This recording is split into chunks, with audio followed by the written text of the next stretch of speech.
상급지 똘똘한 한 채에 좀 집중되고 있는 모습이 나타나고 있는 것 같습니다. 당분간은 이제 서울의 신축 공급 물량이 부족하고 또 향후 이제 대외적으로는 금리가 인하 방향이기 때문에 상급지에 대한 어떤 기대감, 상승에 대한 기대감 가지고 있는 것이고요. 앞으로 당분간은 이런 추세들이 급변할 가능성을 낮게 보고 있어요. 서울 부동산 시장은 지금처럼 계속 좀 가다서다를 반복하겠지만 크게 어떤 대외적인 어떤 변수가 발생하지 않는 한 점진적으로 계속 우상향해 나갈 것이다.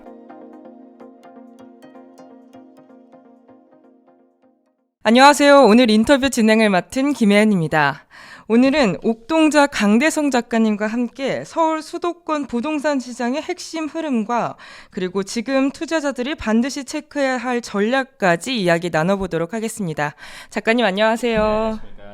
네, 작가님을 처음 뵙는 분들도 계실 것 같은데요. 간단하게 소개 부탁드립니다. 네, 안녕하십니까. 저는 직장인이자 14년차 부동산 투자자이고요. 네이버 블로그 운영하고 있는 옥동자라고 합니다. 감사합니다. 네, 작가님 요즘 최근에 목동 아파트가 평당 가격이 1억 원을 넘어섰다는 기사를 제가 접했는데요. 이게 서울 불장 진입이라는 말도 나오고 있는데 이 현상의 원인이 뭐라고 생각하시나요? 우선은 사람들의 어떤 수요가 상급지 똘똘한 한 채에 좀 집중되고 있는 어떤 그런 모습이 나타나고 있는 것 같습니다. 그만큼 이제 앞으로 더 오를 것이다, 상급지는 더 오를 것이다 하는 어떤 사람들의 어떤 기대감도 반영이 되어 있는 것이고요. 그래서 당분간은 이제 서울의 신축 공급 물량이 부족하고 또 향후 이제 대외적으로는 금리가 인하 방향이기 때문에 점점점 사람들이 더 상급지에 대한 어떤 기대감, 상승에 대한 기대감 이런 것들이 이제 가지고 있는 것이고요. 앞으로 당분간은 이런 추세들이 급변할 가능성을 사실은 좀 낮게 보고 있어요. 크게 어떤 대외적인 어떤 변수가 발생하지 않는 한 서울 부동산 시장은 지금처럼 계속 좀 가다서다를 반복하겠지만 점진적으로 계속 우상향해 나갈 것이다. 당분간은 그렇게 지금 전망을 하고 있습니다. 네, 상승세가 이전처럼 가파르게 올라가긴 어려울까요?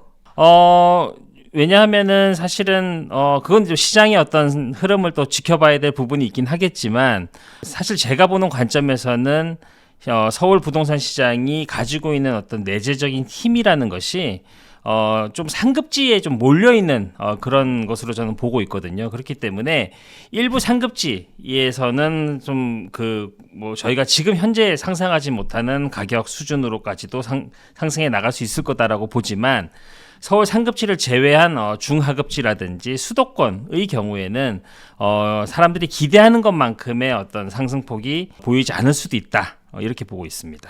또 저희가 조기 대선을 앞두고 있잖아요.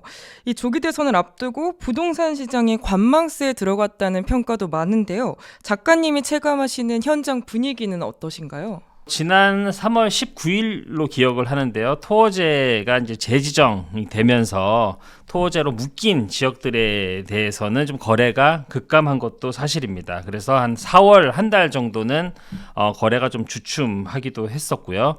그런 어떤 흐름이 토어제에서 벗어난 다른 지역, 예를 들면 마포라든지 강동이라든지 이런 쪽으로의 어떤 풍선 효과가 나타나고 있고 그런 곳들에서는 이미 지금도 계속 신고가가 지금 계속 만들어지고 있는 그런 모습이 보이거든요. 그리고 토호제로 지정됐던 곳들도 점점 그 효과에서 벗어나고 있는 그런 모습이 보이고 있어요. 실제 거래도 다시 이제 재개되고 있는 그런 모습도 나타나고 있기 때문에 토호제 재지정으로 인한 어떤 시장의 어떤 단기적인 주춤한 어떤 그런 모습들은 오래 갈 수는 없다 이렇게 보고 있습니다. 그럼 관망세는 곧 있으면 깨질? 저는 그렇게 보고 있습니다. 그럼 언제쯤 깨질까요? 그건 시기를 정확하게 이제 특정하기보다는 이제 시장의 흐름이 어떻게 변해가고 있는지를 이제 보고 있는 것인데, 그래서 시장의 어떤 지금 현재 매수자와 매도자의 움직임 같은 것들을 계속 저는 꾸준히 이제 보고 있는데, 그런 흐름들을 봤을 때는 지금 점점 그 관망세가 희석되고 있는 모습으로 보여요. 그래서 오래 가지는 않을 것으로 보고 있습니다. 또 이제 각 대선 후보들이 이제 부동산 관련 정책들을 하나씩 내놓고 있는데 이게 주목할 만한 내용이 있을까요? 사실은 지금 이 대선이라는 것이 이제 조금 그 탄핵에서 이어진 어떤 좀 급작스러운 어떤 그런 대선이 되어버렸기 때문에 후보자들의 공약이 이렇게 좀 구체적이고 자세하게 지금 나와 있는 상태는 아니고 대략적으로 이제 언론 기사들을 통해서 이제 후보들이 발표하고 있는 어떤 그런 정책들을 쭉 보니까 사실은 새 후보, 유력한 새 후보라고 할 수 있는 이재명, 김문수, 이준석 세 후보의 어떤 공통적인 지금 부동산 시장을 바라보는 관점은 일단 서울의 도심권의 신축 물량이 좀 부족하다 이렇게 보고 있고, 또 지역별 또 세대별 이런 양극화 문제에 대한 해소 이런 것들에 대해서는 새 후보가 공통적인 인식을 하고 있는 것 같아요. 물론 이제 그 문제들을 이제 해결해 나가는 이제 방식에 따라 대해서는 이제 각 당마다 조금 방식은 다르겠지만 그런 어떤 공통적 인식은 이제 살펴볼 수가 있는 것이고, 가장 유력한 후보라고 할 수 있는 이재명 후보의 공약 중에서 제가 조금 특이하게 봤던 것은 재건축 재개발과 관련한 규제 완화 부분이었어요. 그래서 아무래도 이제 서울 도심권에 신축 아파트를 공급하기 위해서는 재건축 재개발밖에는 답이 없다라는 것을 후보도 인정을 한 것이 아닌가라는 생각이 들고, 그것이 이제 뭐 용적률 상향이라든지 재건축 초과이익 그 분담금에 대한 어떤 완화 이런 것으로도 이어질 것으로 기대하고 있기 때문에 조금 그 과거 이제 문재인 정부에서 추진했던 민주당의 정책과는 조금 차이가 있는 것으로 보이고, 또 과거 지난 대선에서 이재명 후보가 그 발표했던 공약 중에 대표적인 것 하나가 이제 그 국토보유세 부분이었는데, 이번 대선에서는 전혀 이제 국토보유세와 관련한 내용을 언급하고 있지 않아요. 그래서 뭐 이렇게 세금으로 부동산 시장을 규제하겠다라는 어떤 그런 정책 스탠스에서 조금 벗어나 있는 것이 아닌가 이런 생각이 들고요. 그래서 과거 이제 부동산 시장에 대한 어떤 정책 실패로 문재인 정부가 큰 고초를 겪었던 것을 이제 이재명 후보도 알고 있기 때문에 과거와 같은 어떤 그런 부동산 정책 실패를 다습하지 않을 것으로 이제 시장은 보고 있고요. 저도 이제 그렇게 보고 있고요. 조금 이제 정책의 어떤 구체적인 어떤 실천 실행에 대한 부분은 조금 시간이 좀 필요할 것 같아요. 구체적으로 어떻게 나올지에 대한 부분은 저도 관심 있게 보고 있습니다. 그럼 이재명 후보자가 그 재건축 재개발 완화에 대해서 약간 이야기를 많이 했다고 그렇잖아요. 그럼 지금 미리 투자를 해놓으면은 나중에 더 많은 이익을 받을 수 있을까요? 네, 뭐 그럴 수도 있다라고 생각을 합니다. 왜 그러냐면은 아까도 잠깐 말씀드렸지만 서울 도심에 새 아파트, 사람들이 원하는 아파트를 시장에 공급하기 위해서는 재건축 재개발밖에 답이 없기 때문에 일정 부분 재건축 재개발 규제를 완화해주고 속도를 낼 수 있도록 이렇게 터줄 가능성은 있다라고 보이고요. 다만 할 수 있도록은 두는데 그것에 대한 반대급부로 정부가 무엇을 요구할 것인지를 이제 조금 정책이 구체화되는 것을 보면서 살펴봐야 될 것 같은데, 뭐 과거 이제 문재인 정부 경우에는 재건축 초과이익 그 분담금 환수를 통해서 이제 그것을 실현하려고 했던 것이고, 지금 이재명 정부는 뭐 그런 방식이 아니라 뭐 공공임대 또 소형 아파트 이런 비율 등을 조금 강화하면서 재건축 조합들과의 어떤 그런 타협점을 찾으려고 할 가능성이 있기 때문에 뭐 그런 부분들은 조금 이제 지켜봐야 될 것 같아요. 아직까지도 거기까지 구체적으로 어떤 그 언급을 하신 것은 아니시고 저도 이제 그렇게 예상을 한번 해보는 것이죠. 이렇게 서울은 약간 불장 진입 신호가 계속 있고 계속 약간 활발한데 지방은 그에 비해서 활기를 띠지 못하고 있잖아요. 이제 곧 시행되는 3단계 DSR 규제가 이제 수도권과 지방에 차등 적용이 된다고 하는데 이게 시장에는 어떤 영향을 미칠까요? 아무래도 이제 7월부터 3단계 스트레스 DSR이 도입이 되면 아무래도 이제 대출 총액이 이제 줄어들기 때문에 한도가 줄어들기 때문에 아무래도 이제 대출을 통해서 집을 구입하시려는 분들의 입장에서는 이제 조금 제약 사항이 될 것 같기 때문에 아무래도 이제 하반기보다는 상반기에 대출을 실행하려는 분들이 많아질 것 같고요. 다만 이제 그 대출 규제와는 무관한 서울 상급지 초고가 주택 시장의 경우에는 대출 규제와는 크게 무관하기 때문에 크게 영향을 받지는 않을 것으로 보이고, 상대적으로 서울 중하급지라든지 뭐 수도권 내 집 마련을 하기 위한 어떤 그런 분들의 경우에는 대출 규제의 어떤 효과를 영향을 볼 것 같습니다.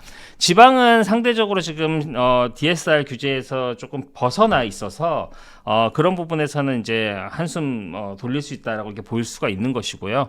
기본적으로 대출 규제는 정부 입장에서는 가계부채 총량을 관리하고 이런 것들은 사실 굉장히 중요한 경제 목표이긴 하지만 대출 규제가 이제 반대로 이야기하면은 국민들 입장에서는 불편함을 볼 수 있는 부분이거든요. 끼칠 수 있는 부분이거든요. 내가 얼마든지 내 소득 수준으로 대출을 감당할 수 있는데도 불구하고 대출이 원활히 되지 않는 부분은 분명히 국민들에게 이제 불편함을 줄 수 있는 부분이 있기 때문에 이게 사실 저는 그렇습니다. 굉장히 오래 시행해 나가기는 좀 어려운 정책이 아닐까라는 생각이 들고 또 내년에 이제 지방선거도 있고 또 정부가 곧 바뀔 예정이기 때문에 바뀌는 정부에서 이 정책을 또 어떻게 추진해야 될지에 대한 부분은 저도 조금 관심 있게 봐야 될 부분인 것 같습니다.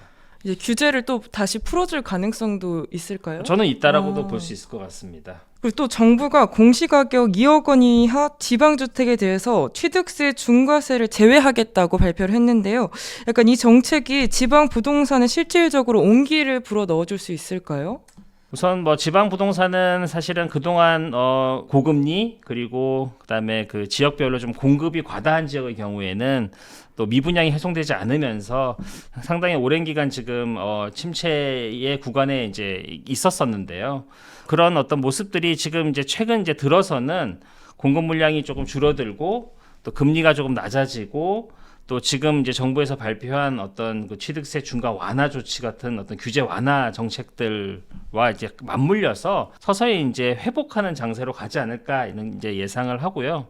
공시가격 1억 이하가 이제 과거에는 취득세 중과 완화의 기준이었는데 지금 이게 2억으로 올라오면서 제가 이제 그 지방 부동산 그 지역들의 어떤 그 공시 가격들을 쭉 한번 확인해 보니까 지방 내에서도 나름 인기 지역이다라고 할 수 있는 곳들도 다주택자들이 접근할 수 있는 가격이 이제 만들어진 것이더라고요. 그래서 일부 이제 투자자들은 좀 움직일 것으로 저는 생각을 하고 분명히 이제 지방 부동산의 어떤 반등에 이제 기여를 할 수 있을 거다라고 저는 봅니다. 근데 이 정책 한 개만을 가지고 시장이 완전히 전환된다라고 보기는 좀 어렵고 내년에 또 지방 선거가 또 있기 때문에 추가적인 규제 완화 정책들이 또 좀 나오지 않을까 저는 이제 이렇게 좀 예상을 하고 있고요. 이 부분도 좀 이렇게 시장을 좀 지켜봐야 될 부분일 것 같습니다. 이제 대선 이후에 나오는 공약과 이런 후보들에 관한 이야기에 따라서 이제 계속 부동산 시장이 변화가 크겠네요. 저도 그렇게 보고 있습니다. 또 최근 발표된 이제 지분형 주택담보대출 이게 화제가 되고 있는데요. 2억 원으로 10억짜리 집을 산다는 말도 돌고 있어요. 이게 어떻게 가능한 건가요? 일단은 이건 뭐 일종의 이제 정부하고의 공동 투자다 이렇게 보시면 될 것 같고요. 예를 들어 뭐 10억 정도 되는 집이다라고 한다면은 정부가 한 40% 정도 투자를 하고요. 60% 정도를 이제 개인이 부담하는 그런 구조입니다. 근데 이제 개인이 부담하는 60%, 그러니까 6억에 대해서도 대출이 한 70% 정도 나올 것이기 때문에 한 4억 2천 정도는 대출로 커버가 되는 것이거든요. 그렇게 되면은 순수한 내 돈은 1억 8천 정도면은 10억짜리 집을 일단은 살 수 있다. 이런 구조가 되는 것이고요. 무주택자분들의 경우에는 소액을 가지고 내 집 마련을 할 수 있는 어떤 기회가 만들어진다라고 한다는 점에서 뭐 긍정적으로 볼 수 있는 부분이 있고요. 다만 아까도 말씀드렸지만 정부와 개인이 공동으로 투자하는 그런 개념이기 때문에 순수한 상승의 어떤 순수한 몫이 다 나의 것으로 돌아오는 것은 아니고 정부와 나눠 가질 수밖에 없다라는 것이고 정부가 또 4억을 그냥 이렇게 투자해 주는 것은 아니고 개인에게 사실은 어떤 의미에서는 대출을 해주고 사용료를 받는 그런 개념이기 때문에 이런 부분들을 또 알고 이제 계셔야 될 것 같고요. 구체적인 시행이 아마 제가 알고 있기로는 올 하반기쯤으로 알고 있거든요. 그래서 이것은 이제 그때쯤 돼서 이제 정부가 발표하는 이 제도에 대한 구체적인 내용들을 조금 살펴보고 투자의 어떤 그런 가능성 또 이런 부분들을 좀 검토해봐야 될 것 같습니다. 근데 이게 실제로 시행이 되면 실제 시장에서 이 제도가 효과적으로 쓰일 수 있을까요? 그래서 지금 현재 입장에서는 사실 무주택자분들이 기대하는 부분들이 분명히 있을 거다라고 보이고요. 다만 이제 그 아까도 말씀드렸던 정부하고의 공동 투자이고 또 사용료 개념이 또 포함되어 있기 때문에 이런 부분들에 대한 좀 면밀한 어떤 그런 분석을 좀 해봐야 될 것 같아요. 그래서 과연 이것을 공동 투자, 그러니까 지분형 공동 투자로 해서 주택담보대출을 통해서 매수를 하는 것이 좋을지 아니면은 기존 그 금융기관을 통해서 담보대출을 통해서 이렇게 매수를 하는 게 좋을지에 대한 부분은 조금 비교를 해봐야 될 것 같아요. 이제 그럼 대선 이후에 서울 부동산 시장 전망 어떻게 보시나요? 기본적으로 서울도 그렇지만 뭐 지방도 마찬가지고요. 부동산 시장은 크게 보면 이제 수요하고 공급 이 두 가지 축을 가지고 이제 시장이 움직여지는 것인데요. 먼저 공급부터 좀 말씀을 드리면 사실 아까도 잠깐 말씀드렸지만 서울 도심 내의 어떤 그 신축 공급 부족 문제는 저희가 다 아는 내용들이고 사실 이것을 좀 해소하기 위해서 정부가 그동안 추진해 왔던 3기 신도시가 사실 지금 추진되는 속도나 경과 등을 봤을 때는 2030년 이전에는 본격적인 입주가 조금 힘들 것 같아요. 본격적인 입주는 2030년 이후가 되지 않을까라는 생각이 드는데 그렇다면은 서울 도심 내 그리고 서울 도심권과 가까운 곳의 신축 아파트 공급 부족 문제는 상당 기간 이어질 가능성이 있다라고 보이고 그것이 이제 전세난까지도 연결되지 않을까 이렇게 이제 생각을 하고요. 공급 측면에서는 그렇습니다. 수요 측면에서는 사실 서울 부동산 시장은 수요층이 사실 전국구예요. 그래서 뭐 지방에 사시는 분들도 본인이 지방에는 월세로 거주하더라도 서울에 집을 사고 싶어 하시는 그런 수요가 굉장히 많거든요. 네. 그래서 전국적인 수요와 또 부족한 공급 이런 것들이 맞물려 있기 때문에 서울 부동산 시장이 앞으로 한 적어도 2030년 이전까지는 꾸준히 상승하는 모습이 나오지 않을까 이런 생각을 하고 있고요. 정권이 바뀐다. 대선 이후에라고 하더라도 시장의 이런 기본적인 조건이 바뀌지 않기 때문에 사실 정부 입장에서는 부동산 시장을 안정화하는 것이 최우선의 목표일 텐데 그것을 좀 안정화하는 어떤 그런 조치가 정말 필요하고 그렇지 않을 경우에는 시장이 조금 과열되거나 가격 상승이 좀 크게 올라갈 수 있는 그런 여지가 있다 이렇게 생각이 듭니다. 그럼 수요 대비 공급량이 굉장히 떨어지잖아요. 네. 그럼 계속 오를 수밖에 없는 구조인데 사람들이 항상 생각하는 게 언제 투자하면 좋을지 그 타이밍이잖아요. 네. 지금 들어가도 괜찮을까요? 저는 아까 말씀 잠깐 드렸던 것처럼 서울 부동산 시장이 지금과 비슷하게 가다서다를 반복하면서 계속 조금씩 올라갈 것으로 이제 예상을 하고 있기 때문에 그렇게 본다면은 지금 이 시점이 가장 빠른 시점이 되는 것이고요. 물론 뭐 과거의 어떤 시장 가격을 기억하고 계시는 분들 입장에서는 지금의 가격이 너무 높다, 비싸다 이렇게 생각을 하시겠지만 사실은 2년 전에 매수하시는 분들도 비싸다고 그랬고 작년에 매수하는 분들도 비싸다고 했지만 사실은 그 가격들을 계속 깨면서 지금까지 와 있는 것이거든요. 그것이 내년, 내후년도 계속 이어지지 않을까라고 저는 생각을 하고 있기 때문에 본인이 감당할 수 있는 여력이 되고 준비가 되어 있다면은 저는 지금 매수해야 된다라고 생각을 합니다. 그럼 영끌을 해서라도 지금 매수하는 게 좋을까요? 감당만 할 수 있다라고 한다면은 저는 영끌을 해서 매수하는 것을 권해드리고 싶습니다. 그게 나중에는 이득을 더 많이 볼 수 있겠죠? 그거는 이제 개인의 어떤 소득 또 그런 연끌을 통해서 매수하는 어떤 입지 아파트인지에 따라서 조금 다르긴 하겠지만 기본적인 관점에서는 향후 한 3, 4년간 계속 부동산 시장이 좋을 것으로 예상을 하고 있기 때문에 아마도 전세로 그냥 거주하시는 것보다는 매수를 해서 내 집을 가지고 보유를 하시는 것이 더 좋은 현명한 판단이 아닐까라는 생각을 합니다. 그럼 작가님 생각하시기에 입지와 타이밍이 있으면 둘 중 하나만 선택해야 한다면 뭘 선택하시겠어요? 사실 부동산에서는 타이밍이 더 중요합니다. 타이밍이 한 70% 정도를 차지한다라고 보고요. 네. 입지가 한 30% 정도의 비중이다라고 보거든요. 그래서 사실 타이밍을 놓치지 않고 투자하는 것이 중요하고요. 지금은 사실 타이밍으로 치면 조금 늦은 감은 있어요. 조금 많이 올라 있기 때문에 바닥 대비해서 올라 있기 때문에 그렇긴 하지만 그래도 저는 늦진 않았다 이렇게 생각을 합니다.